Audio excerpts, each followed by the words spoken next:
You are listening to Bottoms of the Barrel on Q4 Radio, AM 1680, Q4.org. I am your host, Thomas Bottoms, and we are shooting on location today. We are all kind of hungover and hanging out in New Orleans. Maybe I'm just the bad one who's hungover. I was the one who took advantage of the 24-hour bars by staggering home at 2 a.m. But we are joined in the studio by my regular partner in crime, Mikey Chip. How are you doing this morning, Mikey? I got a full night's sleep, so I'm doing pretty good. Oh, okay. You're going to rub that in my face, aren't you? Yes, I am. All right. And on this special occasion, we got to go to the Edwardian Ball, and we are joined today by one of the DJs who got to perform at the Edwardian Ball, Mr. Automatic. How's it going?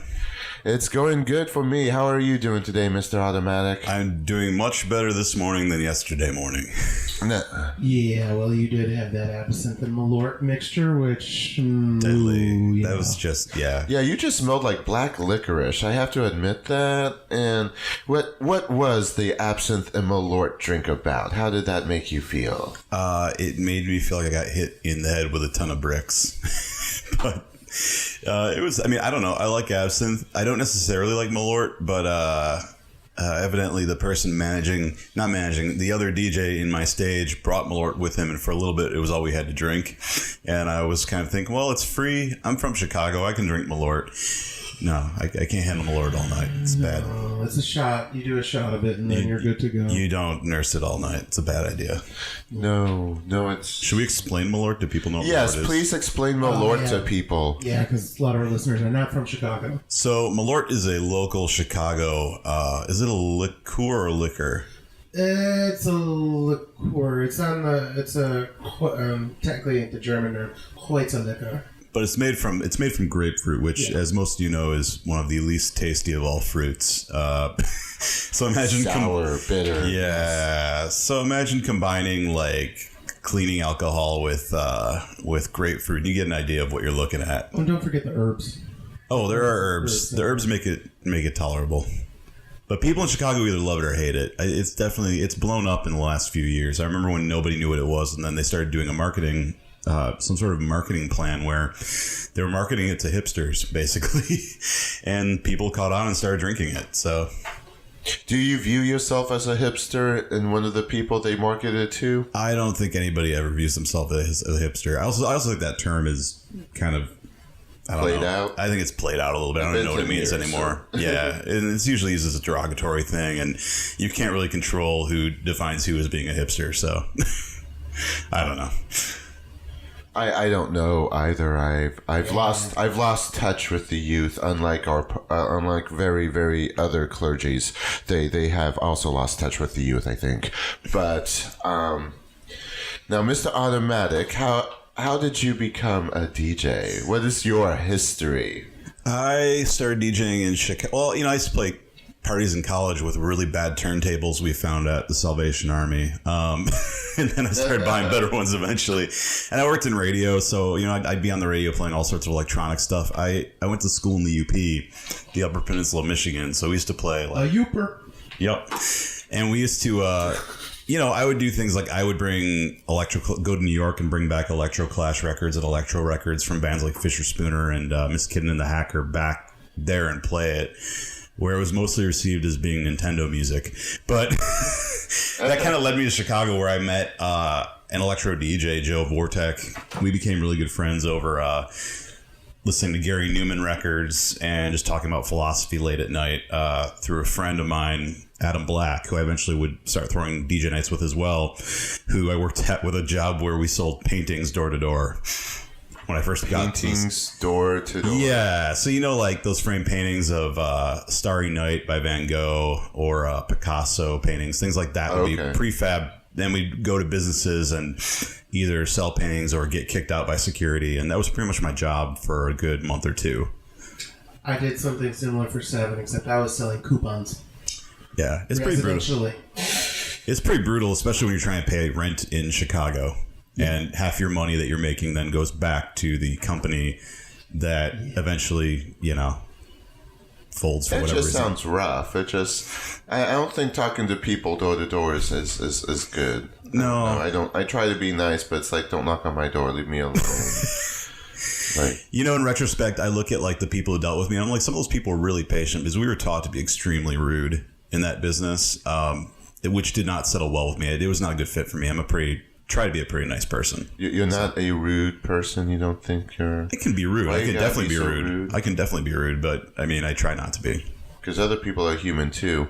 And it's interesting you mentioned Miss Kitten, because I actually have a Miss Kitten CD where she straight up states that she wasn't with Hacker, that she was doing her own thing by herself. Because she started out, I guess, as a German go-go dancer, possibly. And then Hacker found her, and they did more of a downplay of the 90s electronica, because it was very much the boo, boo, boo, I feel it! Boo, boo, boo, I feel it! And and she was very more deadpan with more of a strutting 80s, I guess. Which some beat. people didn't like. Some people really, it was interesting, like that period, because it appealed to a lot of us because that music was very theatrical and it relied upon a lot of visual aesthetic elements, which obviously with what I do now, it totally all makes sense. But at the time, a lot of people really derided it because it didn't feel like what was going on in dance music. And eventually, like, electro became this huge thing that morphed into the EDM scene. But at the time, it was like, if you were into that, you were kind of weird and you're a little left of center. So Yeah, I remember those days. yeah. I think we kind of get it both ways, because I usually like the underground, obscure stuff, and then some parts of it goes mainstream, and then you're shunned because you liked them before, and you can't relate as well as you used to, and I don't know, I don't get along with bros. I just don't. I don't know why. I had to, Good words to live there. by. It's like, bruh. It's like, we're not friends. Leave me alone. I don't like you. So you are from Detroit, but you started DJing in the Upper Peninsula and also mostly in Chicago. You have traveled extensively. Like you did the show recently in New Orleans. That's why we're down here at the Edwardian Ball. Right. Go ahead and give some places where you're traveling and what shows you've got coming up next. Sure. Right now, in terms of traveling, I know I'm doing Detroit in early May. I believe it's the first Saturday in May. I'll be playing in Detroit at Northern Lights Lounge. I will double check on that because I know that there is the possibility we didn't get that date, which means it would be the second Saturday. But you can check Facebook. You can. We have our page calliopepresents.org where we list all our upcoming events. That was Calliope. Calliope, like the circus Calliope. Calliope. Okay. CALLIOPE presents.org. And that has a lot of our upcoming events on it. But I'll be doing Detroit. In the past, I mean, I've gone to Nashville, Augusta, Georgia, Gainesville, Florida, Tampa, Florida. Don't think I've played New York yet or West Coast. But, yeah, I mean, we play all over the place. Milwaukee. So it's Land of beer and cheese. Yeah, sometimes you go where you don't expect to go. I mean, I feel like Augusta, Georgia was not really on my map of places to go, but it was a fun time. And we played Chattanooga, and that's still one of my favorite parties I played. It was in a backyard, and there were like people throwing fire all over the place. And Oh, wow. Why were they throwing fire? well, Like, through fire the- throwing, fire Flyer. performance. I shouldn't make it sound like it was. I mean, it was technically dangerous, but they were really good with the safety rules and making sure that everybody was okay. It wasn't fireballs being thrown all over the place. I should clarify that. It wasn't drunk people just throwing fire around. Yeah, no, that's a These different were type of party. Performers. And Yes, these were fire performers. Because I also noticed that at the Edwardian show, that while you were playing some of your DJ sets, and also that they would take a break to show performers, and the performers at the Edwardian Ball were really interesting, whether they ranged from just a model on a platform just looking fabulous and amazing in those blonde wigs and those gorgeous gowns and corsets, to a lot of contortionists. I'm not sure I get contortionists that well, that it is kind of like, oh, look, she's pointing her leg that way again. Look, they just assume shapes. I remember even as a kid, like watching Miss America pageants, and they would have some contortionists, and the woman would put her ankles by her ears. You can go anywhere you want to with that one. And you just sort of watch this woman as she moved into different positions, and it's like, oh, she's very flexible, girl. That's incredibly flexible girl. I like the people that kind of take a horror angle to contortion. Such People as? that make it a little free. Well, like I have a few different performer friends in Chicago who make it a little bit. They'll do like crab walks and stuff with their head and hands under their legs and walk across the stage like a crab. It's real, like some Exorcist type stuff, Yeah, it's pretty great. That's some like Hellraiser, they come in to get you kind of thing. Oh, wow. And let's see, there was the performer with the little country western getup, and he had the little lasso and the... Yeah, he was not Jewish. His pants were tight. We could tell he wasn't Jewish. I was not that close, but... Oh, we didn't need to be that close. We just had to be gay. He was wearing tight white pants. It was easy to read. And no underwear. Again, easy to read. Dude, do you perform in tight white pants, Phil? I do not. Joe does. Automatic. Joe has an affinity for tight white, usually striped pants, though. And Joe is? Tell our audience. Joe Vortek is... he throws Rouge with me in Chicago. He's a longtime friend and DJ that I work with. And we throw a show called Rouge monthly in Chicago and Detroit. And basically... And where is Rouge located at? Well, it was located at Double Door until the landlord decided to shut it down. So now we're at Beauty Bar in Chicago, which is a great venue. They've been really good to us. And it's a cool like retro vintage space. It looks like an old beauty parlor from the 1950s. Yes, it's a very nice space. Yeah. And so we do our event there, but basically it's both of us DJing, maybe a guest DJ. We have been bringing out a lot of electro swing DJs from other countries. So we've brought out Duddy Moonshine from the UK, Lord Justice from Germany. We've brought out the Swing Rowers and Dr. Danish and Kiwi Star, and I'm probably forgetting some other people. So yeah, we've actually we've brought out a lot of different talent through the night, which is really nice that we can do that, especially on a Wednesday night. It's a very successful Wednesday night. Wednesdays are usually dead, and the fact that we get out as many people as we do on a Wednesday has been pretty great. Very nice, very nice. And that is once a month, Wednesday at Beauty Bar. Yes, and it's third Wednesdays. It's the third Wednesday, and if they want to find out more information, you can find Mr. Automatic on Facebook, and you have your website, Calliope. CalliopePresents.org. CalliopePresents.org. We're going to take a little break and play some music, and I'm going to ask you about this electro clash. All right. You are listening to Bottoms of the Barrel on Q4 Radio, AM 1680, Q4.org.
busy bee, pursuer of a powerful ideal. I kneel at the altar of success. I confess that I'm less than impressed by the needs of the flesh. There's no time, I just quote the divine. I climb, cause I'm the ninja of the hard grind. And I'm perfectly primed. So quicker than lightning I won't, cascading just like waterfalls. I urge and a bustle and a ripple and a crackle and a buckle under the strain of it all. So quicker than lightning I won't, cascading just like waterfalls. And I wonder what's the meaning of it all. Cause I can't strain until I fall. I've got to slow down.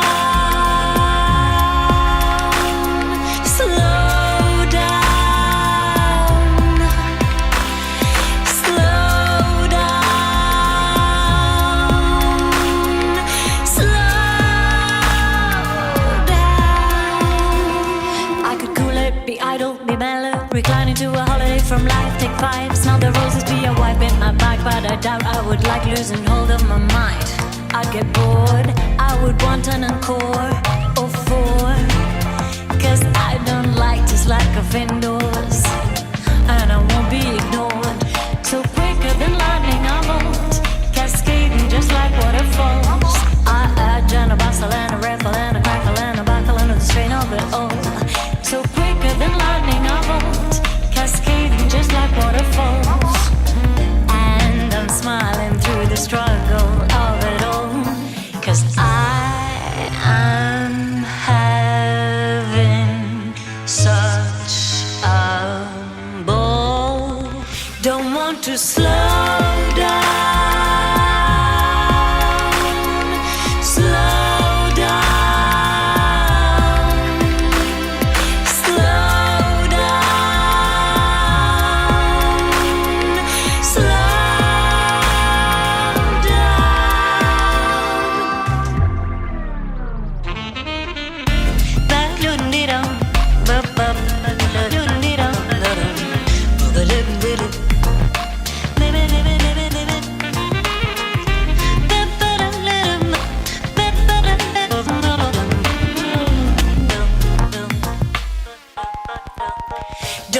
To slow down. Don't make me slow down. Slow down. Slow down. Don't want to slow down. Don't make me slow down. Slow down. Don't make me slow down.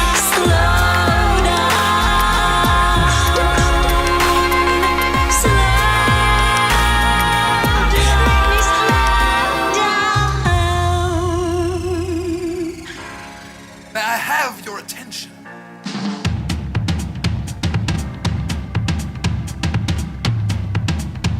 May I have your attention?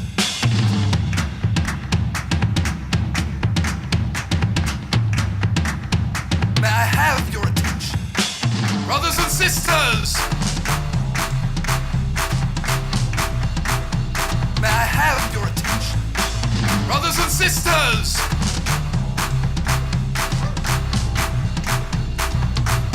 Are you a gambling man? A drinking man? That's a shame cause they're lifting the ban. Are you a dancing man? A singing man? Why not, brother? It's all part of the plan. Are you a smoking man? A jiving man? Change your ways, sir, if I can. Are you a ladies' man? A loving man? How do you think that life began? Are you a gambling man? A drinking man? Well, that's a shame cause they're lifting the ban. Are you a dancing man? A singing man? Why not, brother? It's all part of the plan. Are you a smoking man? Jiving man? Change your ways, sir, if I can. Are you a ladies' man? A loving man? How do you think that life began? How do you think that life began? How do you think that life began? How do you think that life began? How do you think that? How do you think that? How do you think that life began? How do you think that life began? How do you think that? Gambling man, drinking man. That's a shame cause they're lifting the ban. Are you a dancing man?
How do you think that life began?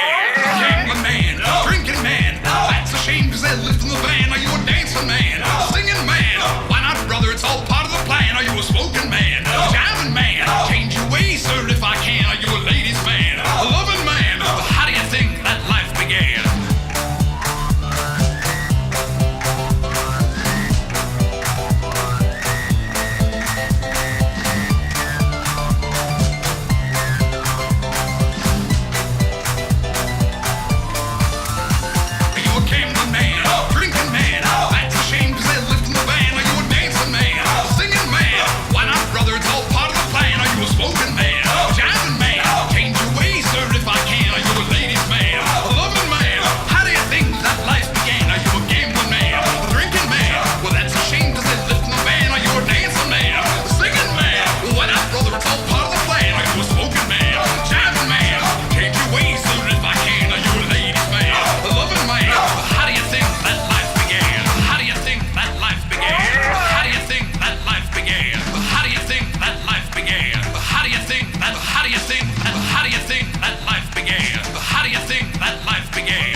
You are listening to Bottoms of the Barrel. I am your host, Thomas Bottoms. You are joining us on Q4 Radio, AM 1680, Q4.org. I am joined in the studio with my partner in crime, Mikey Chip. Ahoy, hoy. And Mr. Automatic. Hey. We are recording on location in New Orleans. I'm fighting a hangover. Mr. Automatic is a DJ who just performed at the Edwardian Ball down here. And prior to the break, we asked about what is Electroclash? Or electro swing, really. Electro swing. I think we know what Electroclash is. Oh. Electro swing. What is electro swing? Give an example. Electro swing is a fusion of modern electronic music and old swing and jazz music. So it's, you're taking old 1920s, 1930s Louis Armstrong records, Ella Fitzgerald records, even more obscure stuff like Fletcher Henderson, and you're remixing it with house music. Some people use dubstep, glitch funk, sometimes techno. It's drum and bass. I've heard electro swing drum and bass before. So it's really cool because you can take the whole sort of rainbow of electronic music and apply that to this music. And now what's happening is something called the vintage remix, or we in America are calling it the neo-vintage style, where you're taking a wider range of stuff like soul records, rockabilly records, stuff like that, and remixing it the same way and putting it all kind of together, which is nice because it gives you a broader brush to paint with instead of just being locked into the swing era, which really was, that was the 20s through the 40s, I think, and then you hit bebop in the 40s, and yeah. Actually, I think it was more even the 30s. I don't know if the 20s was really. I don't think the 20s is like the jazz. It's the jazz age, whereas I think the swing is the 30s, and you hit the big bands, and then the big bands kind of like go away as the bebop thing starts to happen, and jazz kind of goes more underground to the small clubs, whereas the big bands, like my grandfather used to drive to Chicago from Detroit to go to I believe it was the Aragon Ballroom, and they would go dance to Tommy Dorsey, and it was just like a swing rave, basically. It's a massive ballroom with people dancing to swing music. And are there bands that deal with Electroclash? Or are you making your own? Electro swing. Thank you. Electro swing. We can talk about Electroclash. I need to write down electro swing. I wrote down the wrong number. Yeah, there are a lot of live bands. The most famous bands are Caravan Palace and Parav Stellar. The interesting thing about that is they're so big that they aren't as engaged in the rest of the community because they're touring all the time. They're busy, and so the immediate community is kind of. I don't know who you would say like I don't like the idea of there being a head of the community, but definitely someone who's helped organize the community is Nick Hollywood from Freshly Squeezed Records and Barton Baker. They're sort of the two big forces putting out compilations of the music. Barton Baker put out the electro swing. They didn't do Electro Swing Revolution. They did Barton Baker Presents Electro Swing. And that's these compilations that take the best of every year's Electro Swing releases and put them into one package. And Nick Hollywood runs his own label. So he's got bands like the Swing Rowers and I think JFB and a bunch of other people who are amazing. And they just put out consistently really good releases. With our record label, Dead to Me Records, we would like to eventually be that good, but they are just mind-blowingly good, and I'm always just humbled by like the quality of what they put out. So, and how long have they been doing this electro swing movement? They're how I found out about it. I mean, Michael Serafini at Gramophone Records in Chicago gave me a copy of Black Mink White Cotton, which was the first big Freshly Squeezed release, and I think that came out in the early 2010s, so it might have even been 2010, 2011, and that kind of opened the door for me to actually wanting to do this music. But they've been doing it for a while. Wow, very nice. Now, you're talking about Freshly Squeezed Records. And Freshly Squeezed Records and Dead to Me Records. Where can people go and find these? Where can they go buy these? Or do we just have to look online? I would Google Freshly Squeezed Records. It's pretty easy to find. Dead to Me Records is www.dead2merecords.com. That's my label. And how'd you come up with that name?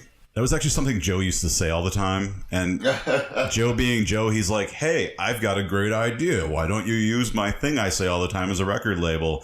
And I was just like, okay, Joe. And eventually I gave in and was like, oh, we'll call it that. Why not? So Joe does have good ideas. I just, we're buddies, so we fight all the time. Very nice. Very nice. Joe is not joining us today. He is not, unfortunately. He is on the road heading back to play a yoga and kombucha party in Chicago. That's all. He is currently on that long drive we'll be doing. It's a day party that I think it's a sober party, which I actually really like the idea of. That sounds really cool to me.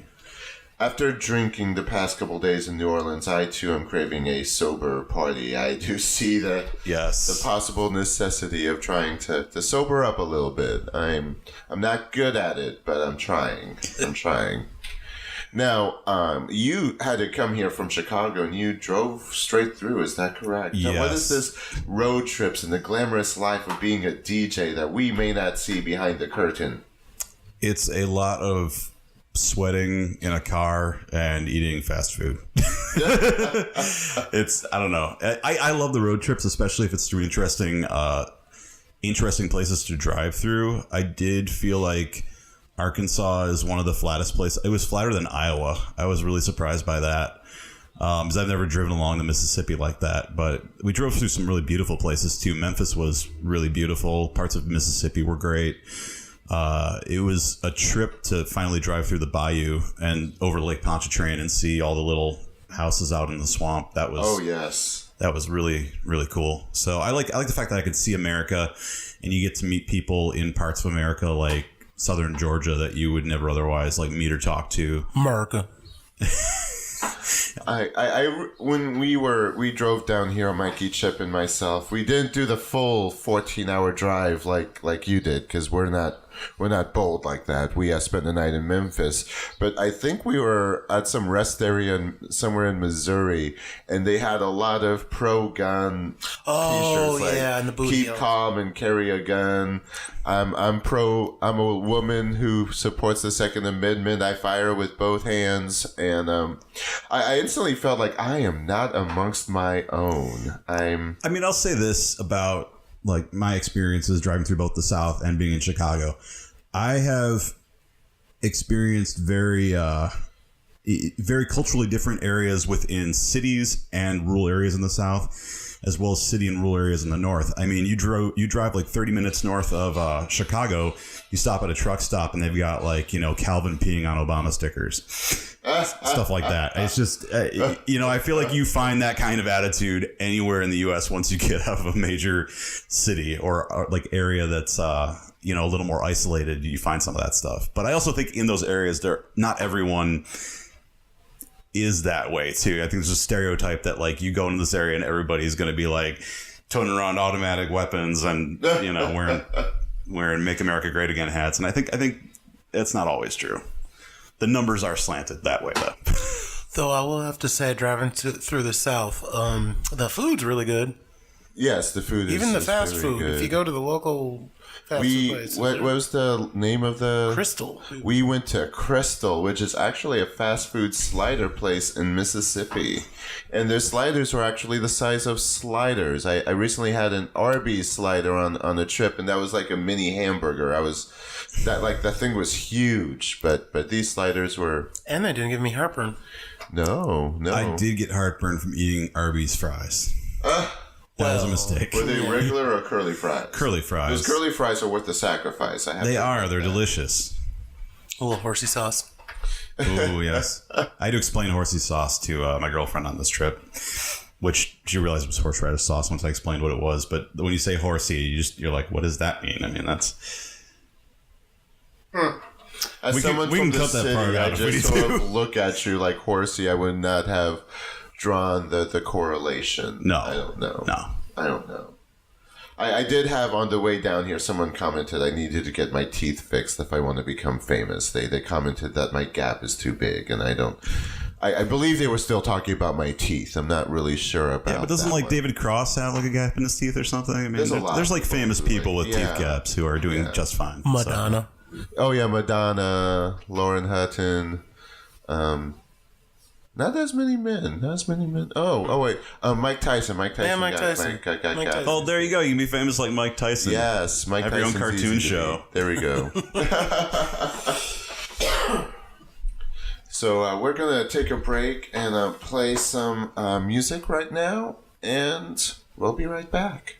You are listening to Bottoms of the Barrel on Q4 Radio, AM 1680, q4.org.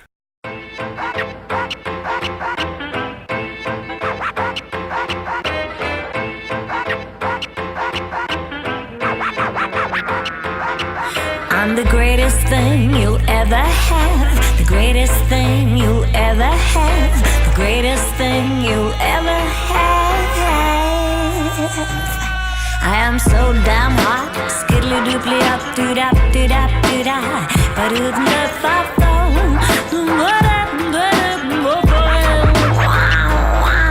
Nefertiti queen in a dream, exotic mix, African, Swedish, Philippine, starlet from the silver screen, perfect from her painted toes to every last eyelash, high class, she's a taste of arsenic in your wine glass, femme fatale, put the blame on Mame, Rita Hayworth, she was worshipped by men the moment that her mother gave birth, vixen, dark shadow on the wall, Nosferatu, if she spots you when she wants you, she already probably got you, cherry lipstick, reckless living, the best description, the body got curves that deserve their own geometric system, garter belt, deadly red stiletto heels, don't trust it. Long legs, Lana Turner style, film noir, seductive, the greatest. I'm the greatest thing you'll ever have. The greatest thing you'll ever have. The greatest thing you'll ever have. Yes, I've got you pop. Skiddly dooply up, doot up, doot up, doot up. Ba-doo-da dip dip down. I'm the greatest. I'm the greatest. I'm the greatest. I'm the greatest. Yo, the dame got to me. She wanted diamonds, but not monogamy. She's rich from her past husband's life insurance policy. This mystery chick is risky. She chewed me up and spit me and tossed me like a frisbee. The goddess had her claws in me. I treated her great, but then she told me we needed a break. Shattered my heart of glass like a Blondie Pupini remake. Now she's in punch drunk, dumb love, and humped up with bums and clubs and cheap ass chump thugs and punk scrubs that run drugs. Those bastards are lying. They ain't satisfying as I am. Now she's knocking on my door, wiping her mascara, crying. Get lost. I'm usually down to earth and I usually never brag, but the truth is, girl, I'm the greatest thing that you ever had. I'm the greatest thing you ever had. The greatest thing you've ever had. The greatest thing you've ever had. I am too damn hot. Skiddly dooply up, doot up, doot up, doot up. Ba doo da da ba fire. I'm the greatest. I'm the greatest. I'm the greatest. I'm the greatest.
ba digga down da down da down down da down.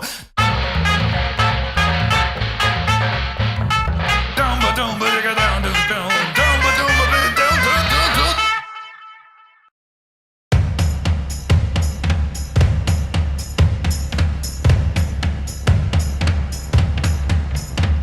You remind me of the babe. What babe? The baby with the power. What power? The power of voodoo. Voodoo? You do. Do what? Remind me of the babe. I saw my baby crying hard as babe could cry.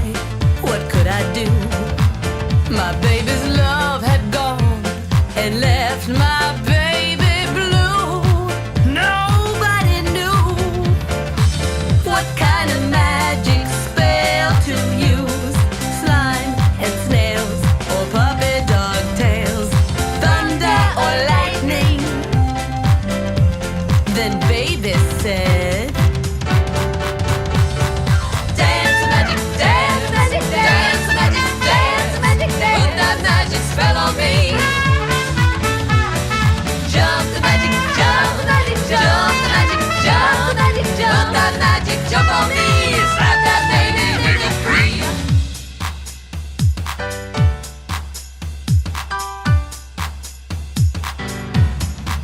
I saw my baby trying hard as babe could try. What could I do? My baby's fun had gone and left my baby blue. Nobody knew what kind of magic spell to use. Slime and snails or puppy dog tails, thunder or lightning. Then baby said, dance magic, dance magic, dance magic, dance magic, dance. Put that magic spell on me. Jump the magic, jump, jump the magic, jump, jump. Put that magic jump on me. Slap that baby, make it free. Dance magic, dance, dance magic, dance, dance magic, dance, dance magic, dance. Jump the magic, jump, jump the magic, jump, jump. Put that magic jump on me.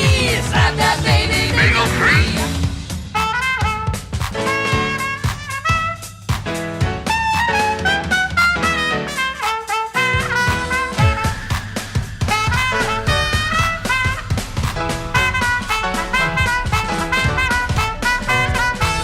Scabba-dabba-dabba-dabba-da, dweepa, scabba-dabba-dwappa, dweepa, wappa, ba-da-wappa, dabba-dabba, dwappa, scabba-dabba-dabba-dabba-da, dweepa, scabba-dabba-dwappa, dweepa, wappa, dweepa, scabba-dabba-dabba, scabba-dabba, scabba-dabba, scabba-dabba, scabba-dabba, scabba-dabba-wappa, scabba-dabba-wappa,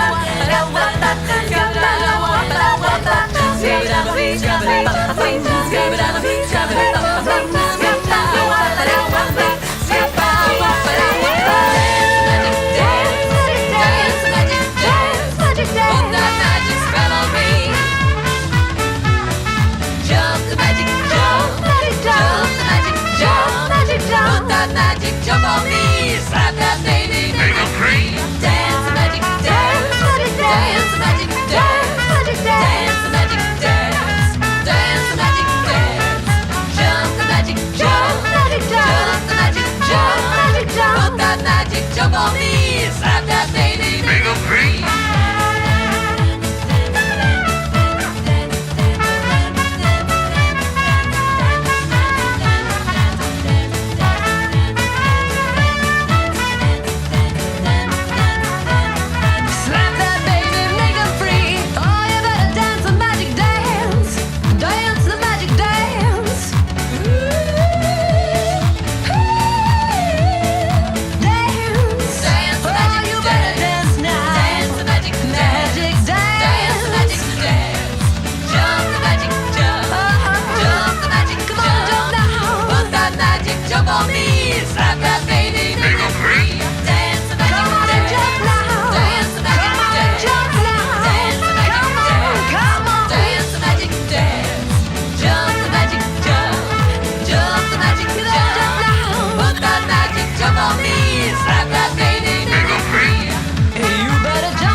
Magic dance. Put that magic jump on me. Slap that baby. Come on and dance.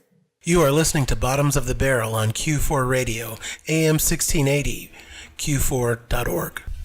You are listening to Bottoms of the Barrel on AM 1680 Q4 Radio, Q4.org. We are recording on location in New Orleans. I am your host, Thomas Bottoms. I am joined by Mikey Chip.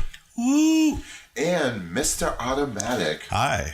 And Mr. Automatic, we're playing some songs in between, and these are coming from your own label, the Dead to Me, the number 2, Dead to Me Records. Yep. And can you give some examples of the artists you choose? How does one sign with your label? And are you receiving? Are you accepting? Are you hunting? How does this stuff work? Well, it's a mix, and I should also give a shout out to the people who kind of like helped me run the label, which is Joseph Rovner, aka Vortec, and Pete Augusta, who is kind of like our silent partner. He just kind of doesn't want the spotlight, but he helps run everything and keep the wheels turning. And 151, who kind of helped me originally start the label. He's kind of not directly involved now, but he's a DJ I work with occasionally, so I did want to say shout out to him. But yeah, it's the label is small. It's very much we have a budget, but it's a modest budget. And we take people on as usually through friendships, honestly. It's people we meet through playing festivals or through the scene. We released Marcella Papini's record, she's part of the Papini sisters, which have a long following of loyal listeners. We signed a guy named Marquis of the Rhythm Howlers, who are kind of they do like New Orleans style jazz in LA. They play at Clifton's Cafeteria a lot. But what I really liked about them was they submitted to me a cover of Face to Face by Susie and the Banshees and Every Day is Halloween by Ministry, done in that 1920 style. Oh, wow. Ooh, yeah. Nice. So I was immediately like, from Chicago, I go, okay, yep, let's put that out.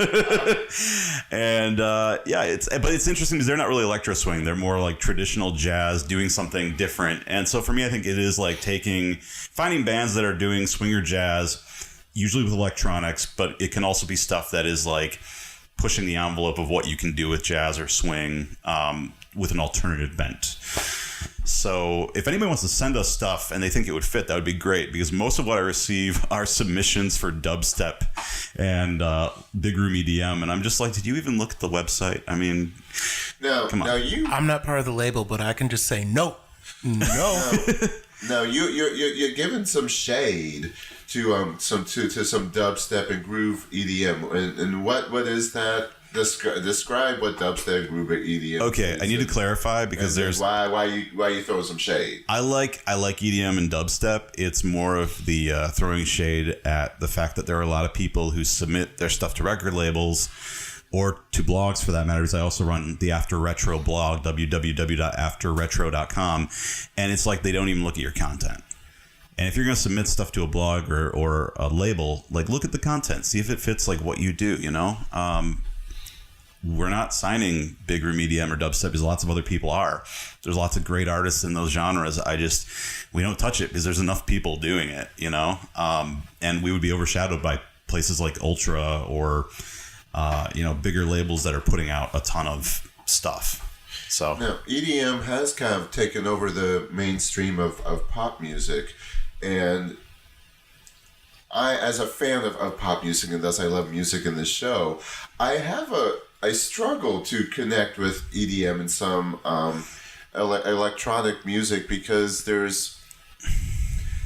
it all at some point begins to sound very similar to me, and there's not really much of a performer other than, well, I guess there is that DJ who he's standing behind a keyboard, and then there's groups of people like they just cheer. And I went to DEMF a few years ago, the Detroit Electronic Music Festival, and I did enjoy it. Don't think I didn't enjoy it, but like going through my collection, I've got some like DJ dance mixes that I buy at usually IML. That's where I bought them. International Mr. Leather. Back in the day when they sold dance CDs, and a lot of it is just I work out to it. Like when I work out, yeah. But on a day-to-day basis, I struggle to connect with it. Now I think electro swing what I heard at the Edwardian Ball, I was able to connect to that because there is a singer, there's lyrics, and there's a purpose to the song versus just, oh, this is some electronic groove going on. Well, you did like some of the mix CDs you bought at the Detroit Electronic Music Festival. We listened to those too. That's true. I have. I haven't listened to them in a while, and I remember I was like, we went to oh, Berlin and got Berlin mix CD. I was like, oh, this is a little smooth jazz, and then someone was like, this is way too funky for me, and then I have to admit, I recently took a trip to St. Louis, and the people were so white, I went home and listened to Millie Jackson. So it just See, that's interesting because a lot of the stuff that got me into. I mean, my gateway was definitely more UK-based techno and things like that, but I eventually discovered, like, wow, there's, like, this stuff was created right in my, like, the city that is, I lived in the suburb of Detroit. Let's clarify that, okay? Like, I'm going to say that. But I grew up going to parties and listening to music from Detroit, which techno is from Detroit, Yes, it and is. there's great Detroit house, too, and it gets overshadowed, I think, by some of the more minimal techno and things that came later, and it's hard because there are so many great Detroit artists who don't get the same spotlight as people who are now doing it internationally. And I would love for that stuff to get more attention because it is funkier. It's got its own sound, but that's the stuff that got me into it. I also think there are people who really can just do instrumental music and not have to worry about vocals, and there are people who really crave songwriting. And I don't think one or the other is bad. I think that it's a personal preference thing. Okay. I also think, I don't know, the thing about EDM that kind of, again, it's an acquired taste thing, but something about the festival EDM scene that I struggle with is, you look at the early DJ scene, you look at people like Larry Levan, and you look at Paradise Garage and The Loft and things like that in the disco era. And the DJ was kind of like hidden in the booth, kind of like the Deus Ex Machina of the dance floor, And it was more about the crowd and the people and the energy of the music and less about the sort of rock star persona.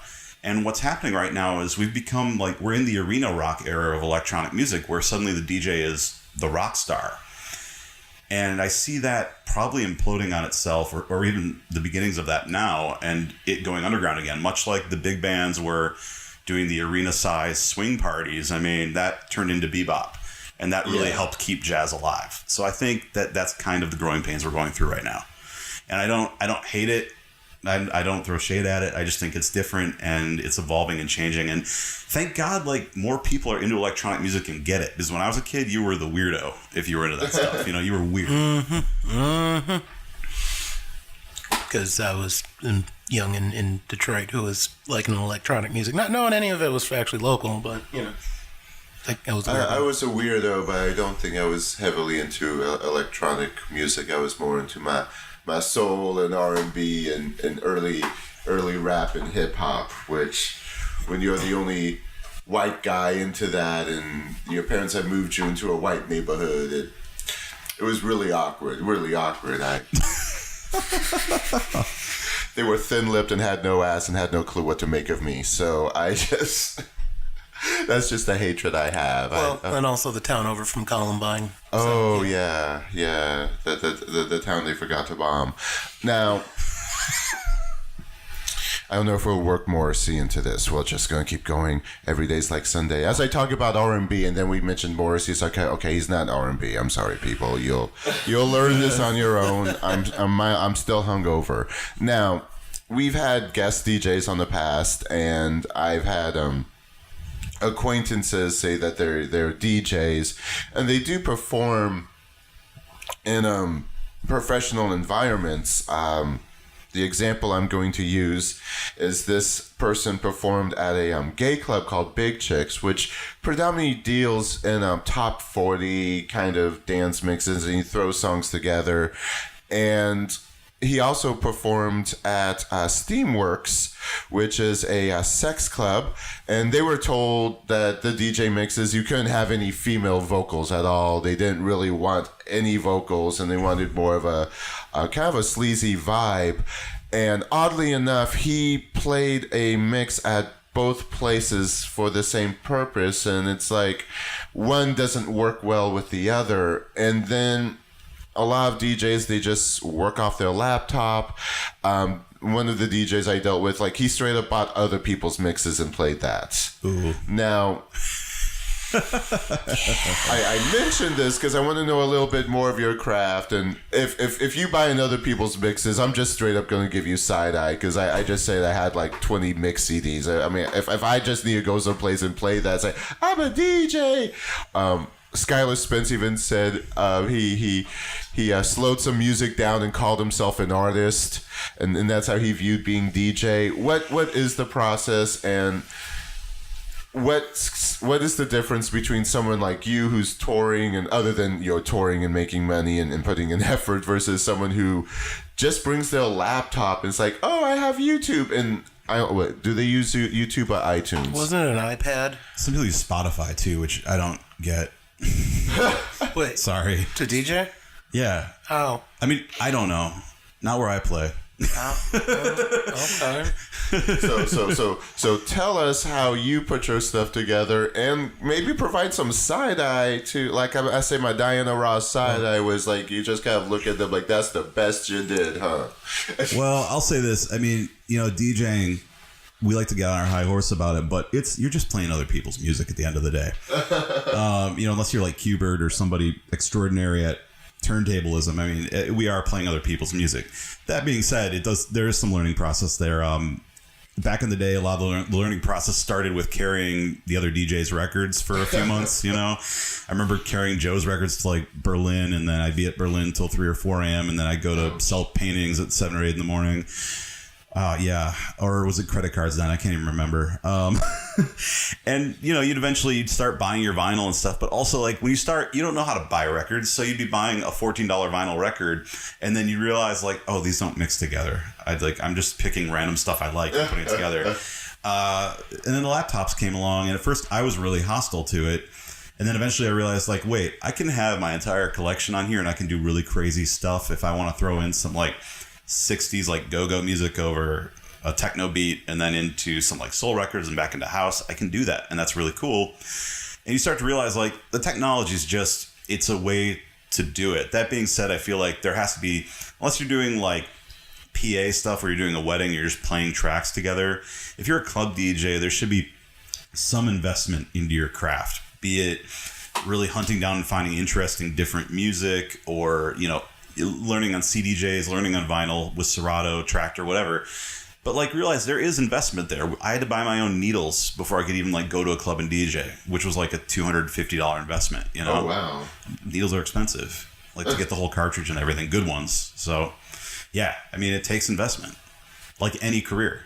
Because as a DJ, you have to match the beats to the certain songs. You have to figure out what kind of flow you want, where you can mix things up to get the crowd really going, or kind of mellow it down, and things like that. And it takes humility too. A lot of guys who are young, and I did this, is you start off and you go, I'm going to play these 20 songs that I think are really hot, that everyone's going to love it.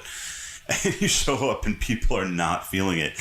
And you got to be open to the idea that you might have to switch it up and try something different, and maybe you're wrong. Because at the end of the day, I mean, yes, you shouldn't completely bow down to the crowd, but the crowd is it's your responsibility to get them dancing, and you got to figure that out, what that is. I mean, a DJ once said to me, if you're going to play like an underground set, still like play one hit just to get them like on the floor and get them moving. You've bought yourself time. You've got 3 or 4 tracks to get them into this new stuff that you want to play. And I do with electro swing. That's why I have Beyonce remixes and all sorts of like electro swing hip hop remixes, because I know that like people will hear those words they know and songs they know, and I can get away with stuff. All right, you mentioned the queen bee herself, Beyonce, and we try not to play her on this show, but yeah, I did notice that Beyonce was played at the Edwardian Ball, and people did come out and start dancing, and I that is something you have to do. Something I always, when I lived in Kansas City and I was getting really heavily into music, I noticed a lot of the gay bar DJs would just kind of play the same tracks every night. And I was curious to becoming a DJ, and I don't know where I am, and I'm probably not going to do that. But I remember I ended up going someplace and I found the Virgin Voices, which we've played a few times, which was a lot of alternative groups, mostly goth rockers, doing Madonna covers. And a lot of them were crazy good, and I'm like, wow, this really is wow. Maybe I'll hear this weekend. Like, this is something that needs to be played on the dance floor. And none of the DJs even knew it existed, and they weren't open to even me telling them about it. They were like, no. We have to stick with the gay house disco. No one's gonna dance to a goth remake of a Madonna track, even though it had crazy heavy beats and stuff. Are you, as a DJ, do you like people suggesting things to you, or? I mean, if it makes sense with what I'm doing, I think I get frustrated when people come up and they're not even reading what I'm trying to do with the room. Especially, okay, you know what? If it's dead, I get it. But a lot of times people come up and act like you're not doing your job, and I look over. I played Untitled in Chicago, which is a great venue that does a lot of burlesque and vaudeville, and it's packed every Thursday night. And you look out there, so there's like a full dance floor, and somebody comes up and goes, well, you need to play hip hop because nobody's dancing right now. And I'm like, I'm not against doing that, but I'm at house speed. I'm at like 120, 130 right now. Like, I can't just like go down. Now, I've gotten a lot better at learning how to do that by tricks you can do, like slowing down the record or like doing breaks and stuff like that. I'll do stuff like that, but people come up and it's like they don't even like notice what's going on in the room, and they start to be rude, and that gets off-putting. But when somebody comes up and goes, hey, I see you're playing like old like funk and disco tracks, he plays some Earth, Wind and Fire, and I'm like, yeah, I can do that. Like that, I can make that work, you know? Just read what I'm doing.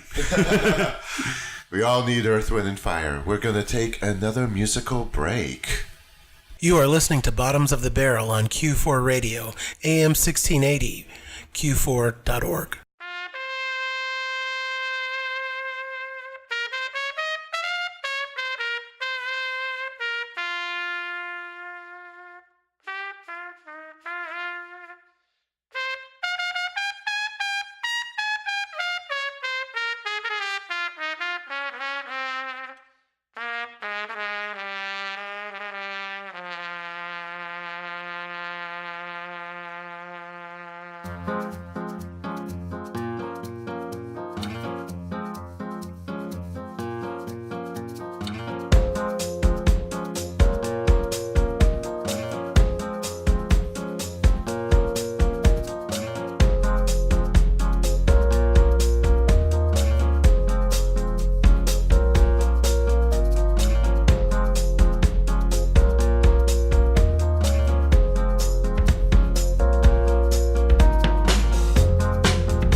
don't lock the eyes and instead travel spine to spine.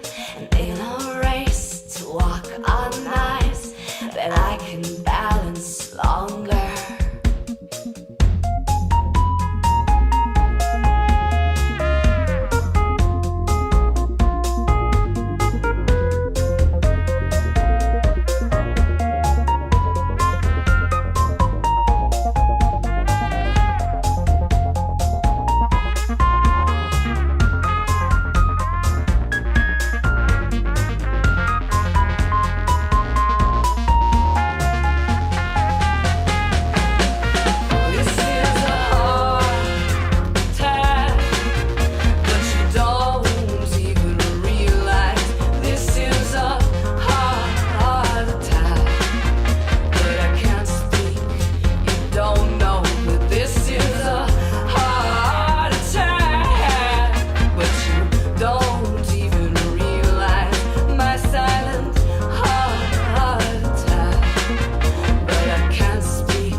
snakes and lizards and other things that go bump in the night. To me, every day is Halloween.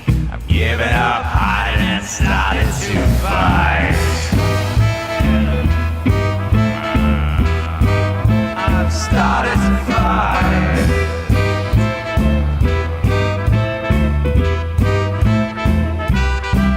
Well, any place, anywhere I go, all the people stop and stare. They say, why are you dressed like it's Halloween? You look so absurd, you look so obscene.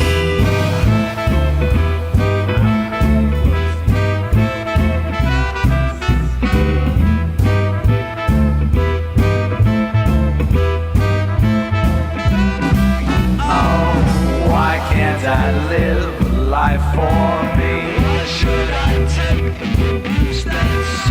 Why can't they see they're just like me? It's the same in the whole wide world.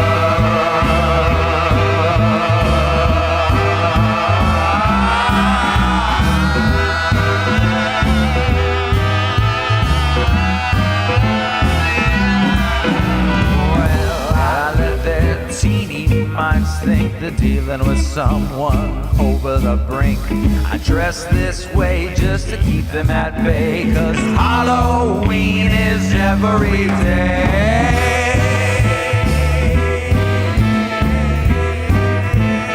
Every day.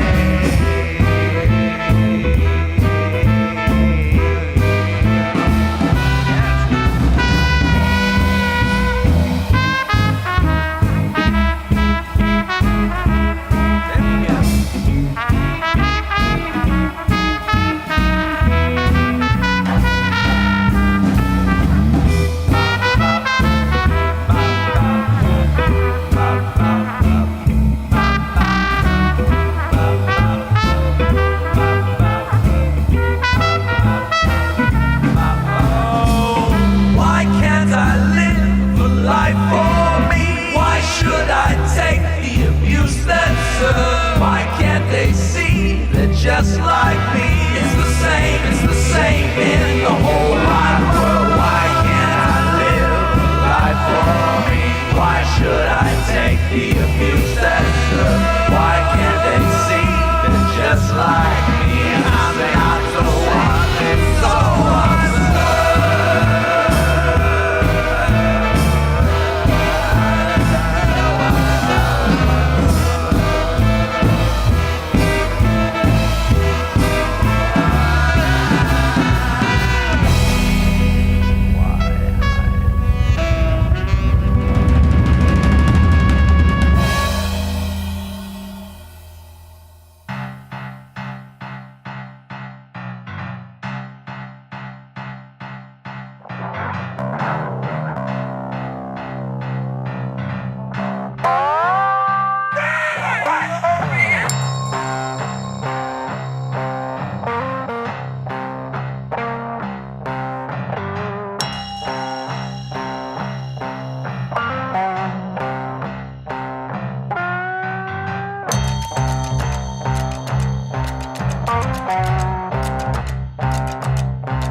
to get in, show the plier and the smile, and soon you'll be kin.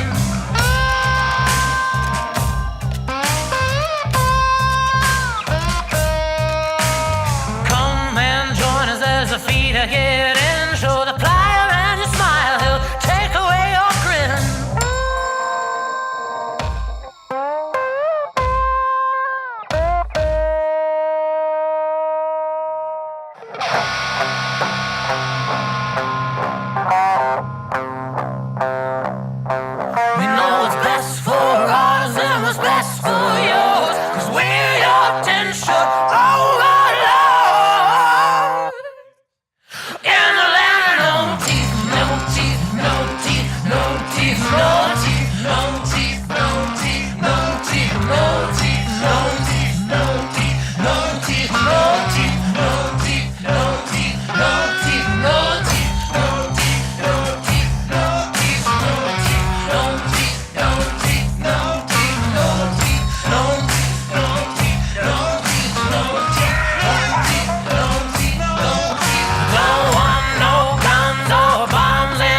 robes with colors and light,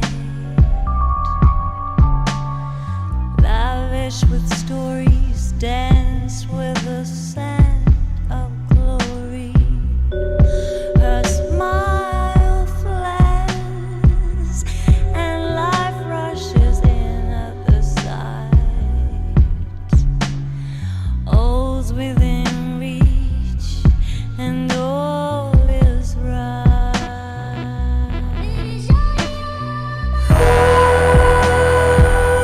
But she dances with death.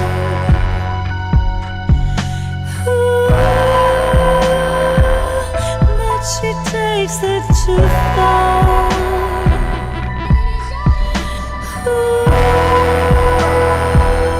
But she dances with death.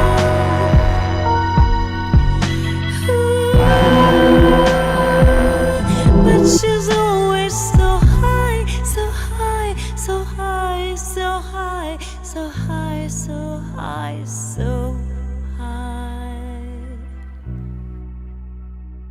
She knows it's near, the future that haunts her nights. It's harder to silence its warning cries. Her smile flares and hides the storm inside. All's within reach and yet so far.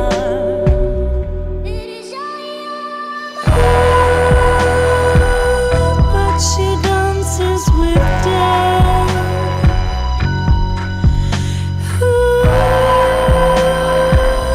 But she takes it too far.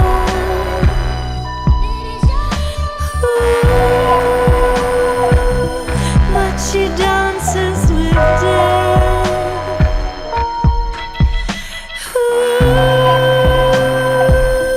But she's always so high, so high, so high, so high, so high, so high, so high.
But she dances with death.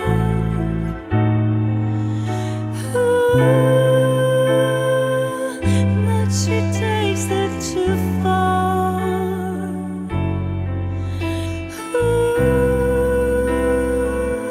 But she dances with death.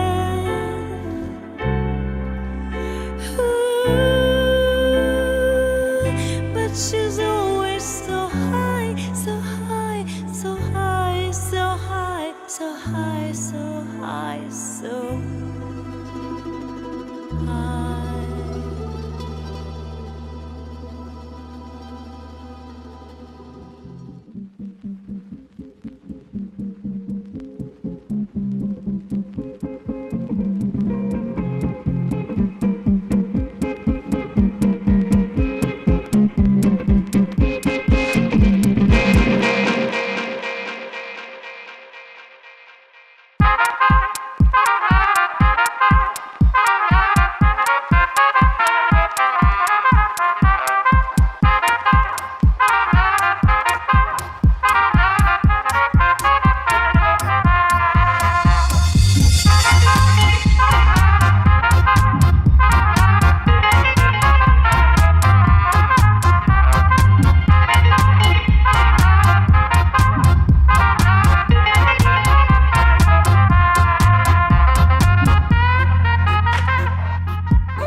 your knees. Point your eye hole straight at mine. Shiver as you whisper, please. Wiggle till you break your spine.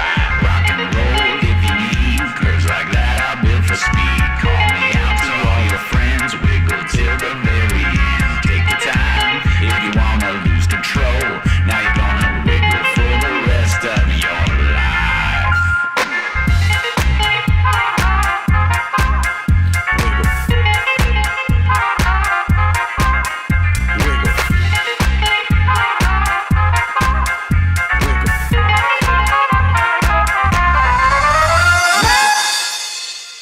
You are listening to Bottoms of the Barrel on Q4 Radio, AM 1680, Q4.org. You are listening to Bottoms of the Barrel on AM 1680 Q4 Radio, Q4.org.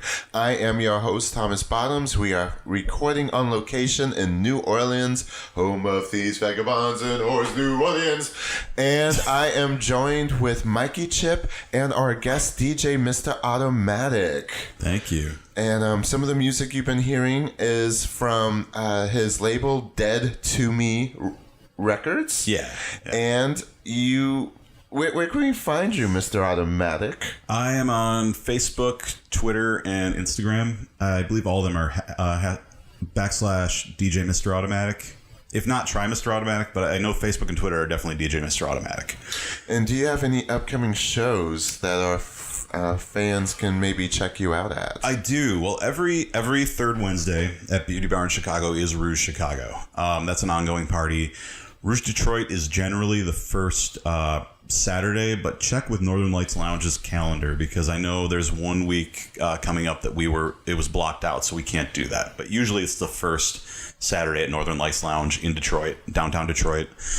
And I'm not doing it, but Vortek will be at Electric Forest for the 2 weeks of Electric Forest in the hangar stage. So if you want to hear my music and his music, he will be playing there. What is Electric Forest? It's a unexplainable, gigantic music festival in the woods of northern Michigan. It is bigger than you can possibly imagine. I went the first time and I didn't make it across the entire festival the whole time I was there. Oh, so, wow. Yeah, it's pretty amazing. And it's an amazing place to play. Great energy. And when is that coming up? That is coming up in June. And I don't have the exact dates on me, but it's 2 weeks. It's 2 weeks in June. 2 weeks in June. Yeah. That's the music festival out in the woods. Yep. So you commune with nature and electronic music. Yes, a little bit of everything. All right. This has been Bottoms of the Barrel. We want to thank you, Mr. Automatic, for coming in and being a guest and tolerating us with our hangovers. And children at home, do not drink absinthe and Malort. Don't do that. Horrible idea. Just horrible. I'm a bad example for the youth of America.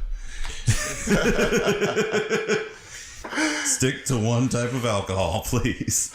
And this has been Bottoms of the Barrel. Thank you.